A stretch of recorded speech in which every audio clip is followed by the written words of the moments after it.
வசிட்டனை நீங்கள் சாதாரணமாக எண்ணலாகாது. நீங்க 1000 தான் விஸ்வாமித்திரரை கூப்பிட்டுட்டு போய் நின்றுட்டு இருந்தாலும் ஜனக மகாராஜா கல்யாணம் பண்ணி கொடுக்கறதுக்கு தயாரா இல்லை. விஸ்வாமித்திரர் சொன்ன ஒற்றை சொல்தான் திருமணம் என்கின்ற பந்தத்திற்குள் சீதையை ராமனிடத்தில் ஒப்படைத்தது. அவர் சொன்னார், ஜனகன் சொன்னான், இவனை எப்படி நம்புவது, இவன் தந்தை தசரதன் அல்லவா? பெண் கொடுப்பவன் யோசிப்பான் தானே. 60,003 மனைவிமார்களை கொண்டிருக்கின்றவனுடைய பிள்ளைக்கு எப்படி என் பிள்ளையை திருமணம் செய்து கொடுப்பது என்றவுடன் விஸ்வாமித்திரர் சொன்னார், அவன் தந்தைதான் தசரதன், வளர்த்தது வசிட்டர் கான் என்று சொன்னார்.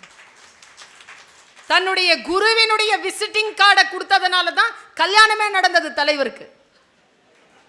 அவர் டி ராமன் தான், அவர் தசரத ராமன் தான், ஆனா கேர் ஆஃப் வசிட்டர்.